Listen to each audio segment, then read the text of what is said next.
La Bible en un an, le 19 juin, le premier livre des rois, chapitre 22, versets 1 à 54. Le livre des psaumes, chapitre 137, versets 1 à 9. Le livre des proverbes, chapitre 17, versets 1 et 2. L'épître de Paul aux Romains, chapitre 13, versets 1 à 14.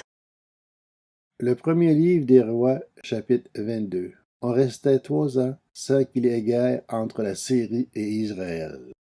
La 3e année, Josaphat, le roi de Juda, descendit trouver le roi d'Israël.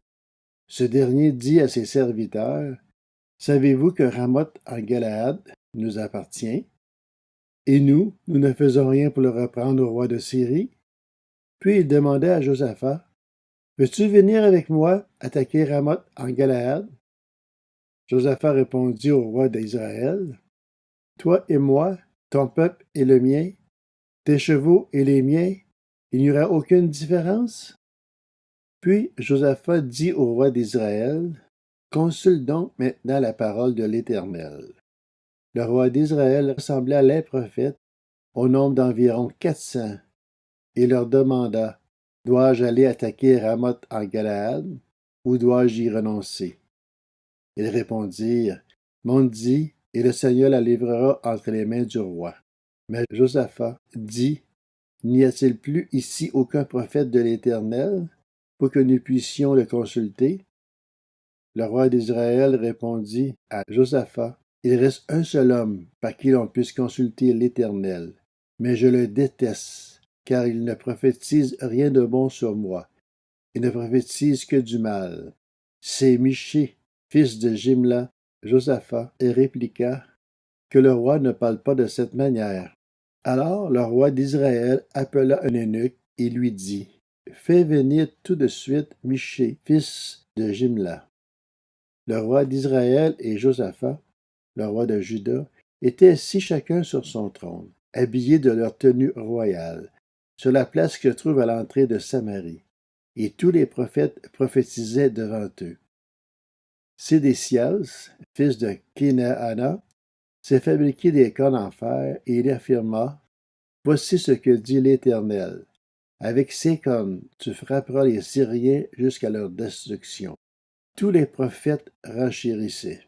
« Monte à Ramoth en Galaad, tu connaîtras le succès et l'Éternel la livrera entre les mains du roi. » Le messager qui était allé appeler Michée lui dit, « Les prophètes sont unanimes pour prédire du bien au roi. Que ta parole soit donc pareille à celle de chacun d'eux. Annonce du bien. » Michée répondit, « L'Éternel est vivant. Je communiquerai ce que l'Éternel me dira. » Lorsqu'il fut arrivé vers le roi, celui-ci lui dit, « Michée, devons-nous aller attaquer Ramoth en Galaad, ou devons-nous y renoncer? » Il lui répondit, « Maudit, tu connaîtras le succès et l'Éternel la livrera entre les mains du roi. » Le roi lui dit, « Combien de fois me faudra-t-il te faire jurer de ne me dire que la vérité au nom de l'Éternel? » Michée répondit, « Je vois tout Israël dispersé sur les montagnes, comme des brebis qui n'ont pas de berger. Et l'Éternel a dit, ils n'ont pas de seigneur, que chacun retourne en paix chez lui. » Le roi d'Israël dit à Josaphat, « Ne te l'avais-je pas dit? Il ne prophétise rien de bon sur moi, il ne prophétise que du mal. » Michée ajouta, « Eh bien, écoute donc la parole de l'Éternel. J'ai vu l'Éternel assis sur son trône, et tous les corps célestes debout près de lui, à sa droite et à sa gauche. L'Éternel a dit, « Qui va persuader Akab de monter à Ramoth en Galaad, afin qu'il y meure? » Et ils ont répondu, l'un d'une manière, l'autre d'une autre. Mais un esprit est venu se présenter devant l'Éternel et a dit, « Moi, je vais le persuader. » L'Éternel lui a dit, « Comment? » « Je vais sortir, a-t-il répondu, et je vais être un esprit de mensonge dans la bouche de tous ses prophètes. » L'Éternel a dit, « Tu le persuaderas. Tu vas y parvenir. sors et agis de cette manière. Maintenant, l'Éternel a mis un esprit de mensonge dans la bouche de tous tes prophètes que voici. Mais lui, il a prononcé le malheur contre toi. » Alors Sédécias, fils de Kénaana, s'approcha, frappa Michée sur le joug et dit, « Par où l'Esprit de l'Éternel est-il sorti de moi pour te parler? » Michée répondit, « Tu le verras le jour où tu iras de chambre en chambre pour te cacher. » Le roi d'Israël dit, « Arrête, Michée, et amène-le à Amon, le chef de la ville, et à mon fils Joaz. Tu leur ordonneras, voici ce que dit le roi. Mettez cet homme en prison et nourrissez-le du pain et de l'eau de misère, jusqu'à ce que je revienne en paix. » Michée dit, « Si tu reviens en paix, c'est que l'Éternel n'a pas parlé par moi. » Il ajouta, « Écoutez, vous, tous les peuples. » Le roi d'Israël et Josaphat, le roi de Juda, montèrent à Ramoth en Galaad. Le roi d'Israël dit à Josaphat, « Je vais me déguiser pour aller au combat. Mets tes habits. » Le roi d'Israël se déguisait donc. Puis il partit au combat. Le roi de Syrie avait donné cet ordre aux 32 chefs de ses chars. « Vous n'attaquerez ni soldats, ni officiers, mais seulement le roi d'Israël. » Quand les chefs des chars aperçurent Josaphat, ils se dirent, « C'est sûrement le roi d'Israël. » Et ils s'approchèrent de lui pour l'attaquer. Josaphat poussa alors un cri. Voyant que ce n'était pas le roi d'Israël, les chefs des chars s'éloignèrent de lui. Alors un homme tira au hasard avec son arc, et il frappa le roi d'Israël entre les deux parties de la cuirasse.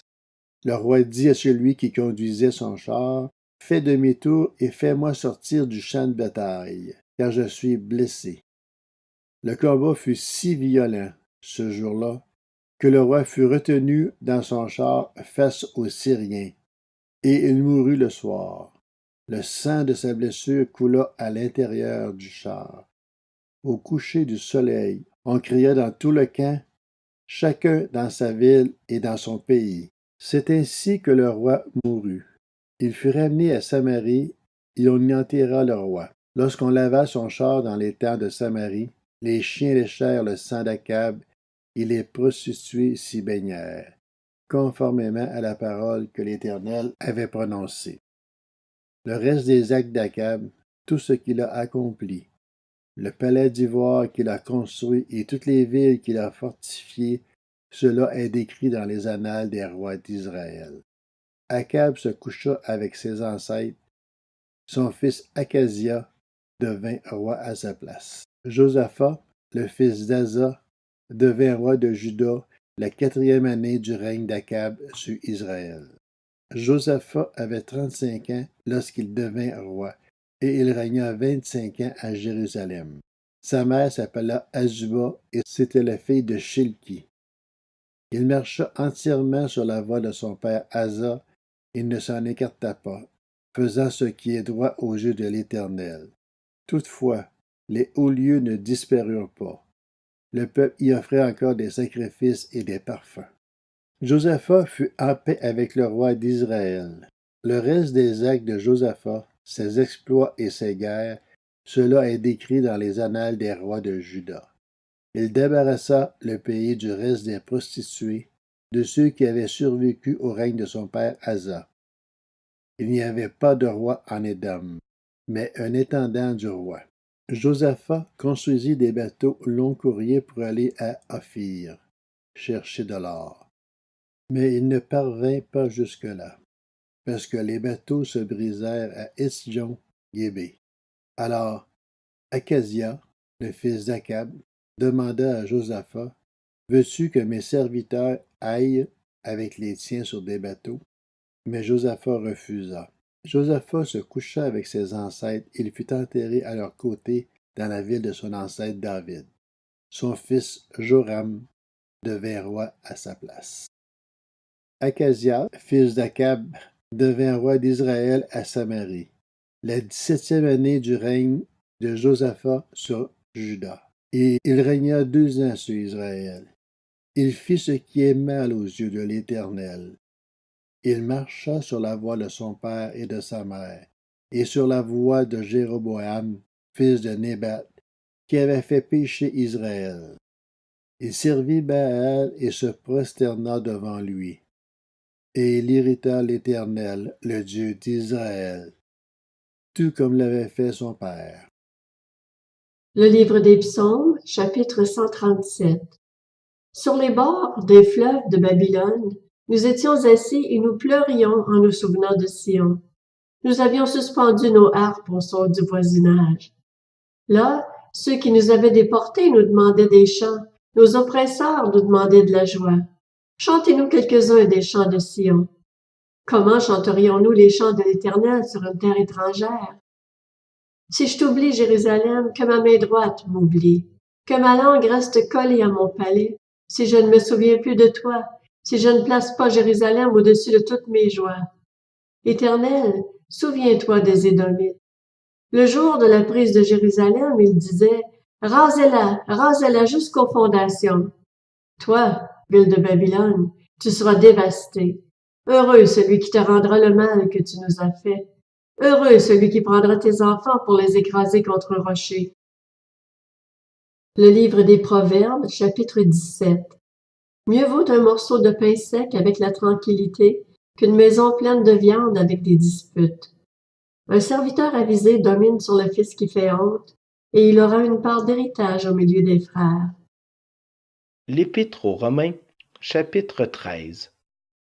Que chacun se soumette aux autorités qui nous gouvernent, car toute autorité vient de Dieu, et celles qui existent ont été établies par Dieu. C'est pourquoi celui qui s'oppose à l'autorité résiste à l'ordre que Dieu a établi, et ceux qui résistent attireront une condamnation sur eux-mêmes. En effet, on n'a pas à craindre les magistrats quand on fait le bien, mais quand on fait le mal. Veux-tu ne pas avoir à craindre l'autorité? Fais le bien, et tu auras son approbation. Car le magistrat est serviteur de Dieu pour ton bien. Mais si tu fais le mal, sois dans la crainte. En effet, ce n'est pas pour rien qu'il porte l'épée, puisqu'il est serviteur de Dieu pour manifester sa colère en punissant celui qui fait le mal. Il est donc nécessaire de se soumettre aux autorités, non seulement à cause de cette colère, mais encore par motif de conscience.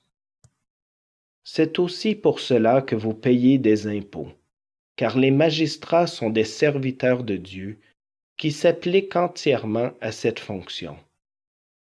Rendez à chacun ce qui lui est dû. L'impôt à qui vous devez l'impôt, la taxe à qui vous devez la taxe, le respect à qui vous devez le respect, l'honneur à qui vous devez l'honneur. Ne devez rien à personne, si ce n'est de vous aimer les uns les autres, car celui qui aime les autres a accompli la loi. En effet, les commandements, tu ne commettras pas d'adultère, tu ne commettras pas de meurtre, tu ne commettras pas de vol, tu ne porteras pas de faux témoignages, tu ne convoiteras pas, ainsi que tous les autres se résument dans cette parole. Tu aimeras ton prochain comme toi-même. L'amour ne fait pas de mal au prochain. L'amour est donc l'accomplissement de la loi. Cela est d'autant plus important que vous savez quel temps nous vivons.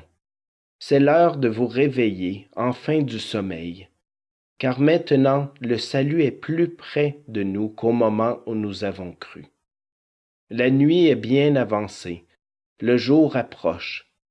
Débarrassons-nous des œuvres des ténèbres et revêtons les armes de la lumière.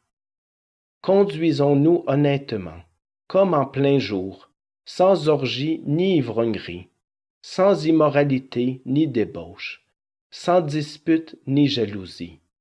Mais revêtez-vous du Seigneur Jésus-Christ, et ne vous préoccupez pas de votre nature propre pour satisfaire ses convoitises.